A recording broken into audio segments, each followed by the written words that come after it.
Guys, so in today's video I'm going to talk about a murder case that happened all the way back in 1985 in Allenstown, New Hampshire.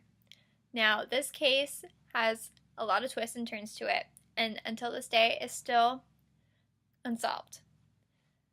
I will just begin now and you will learn why it is still unsolved today.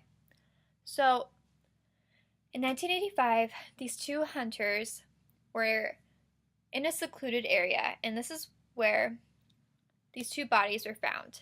These two bodies were found in a plastic bag together in a barrel case.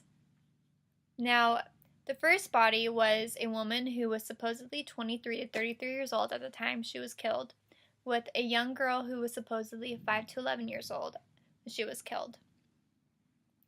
They were not able to identify these victims at all right off the bat. And it wasn't until 15 years later that a detective who was handed this case found another set of bodies. These were two more bodies, and they were of young girls as well. One was 1 to 4 years old, and the other was 2 to 4 years old when they were killed. Now, it turns out these 4 bodies were supposedly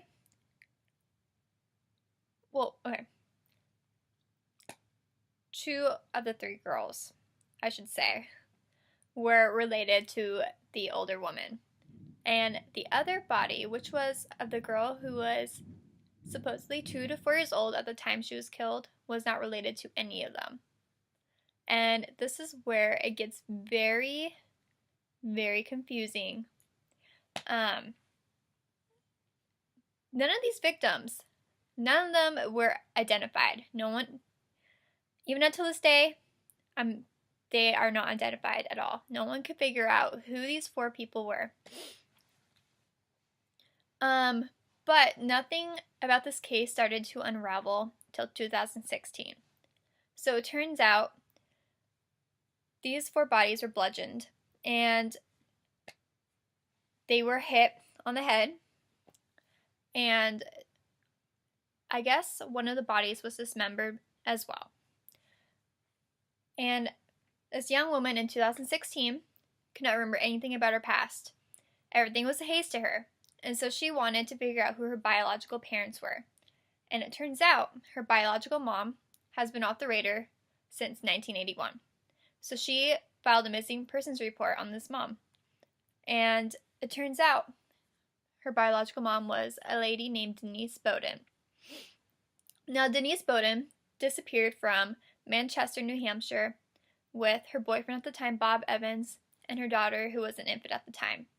And it wasn't until they left, and they left for California, she went missing.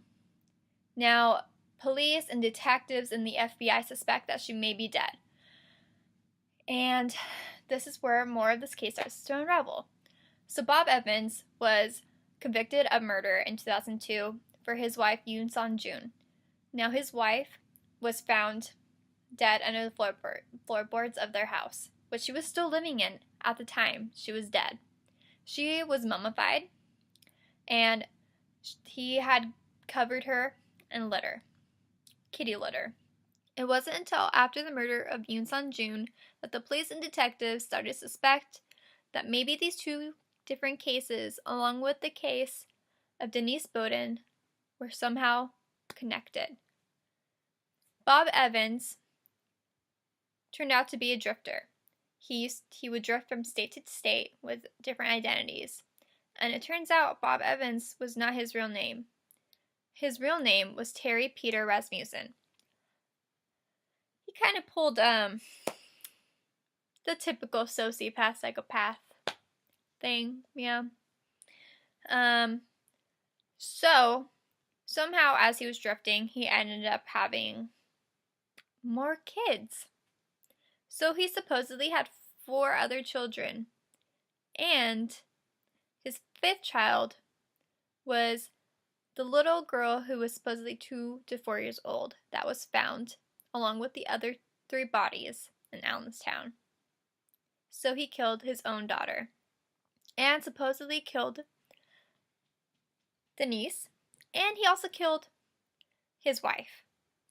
And he supposedly killed the mother of that 2 to 4-year-old girl. He was suspected to have killed up to 7 women, and maybe he could have killed more, because he was indeed a serial killer.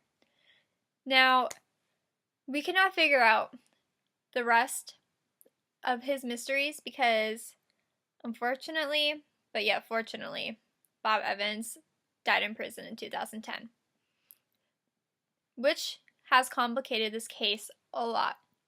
Besides the fact that 6 years later, they unraveled most of his mysteries. But for all we know, Bob Evans, aka Terry Peter Rasmussen, has committed more crimes than we know of now.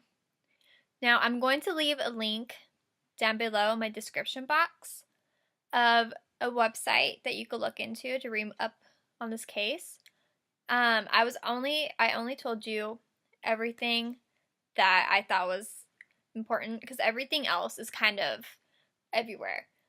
Different websites, different YouTube videos out there have different things to say, because a lot of things in this case still aren't clear. But one thing for sure is that Bob Evans was the killer of the Allenstown case, and that these 4 victims are still not identified. I'm also going to leave a phone number down below of a number you should call if you know anything of these victims. But thanks for watching, guys, and I'm super excited to continue the series.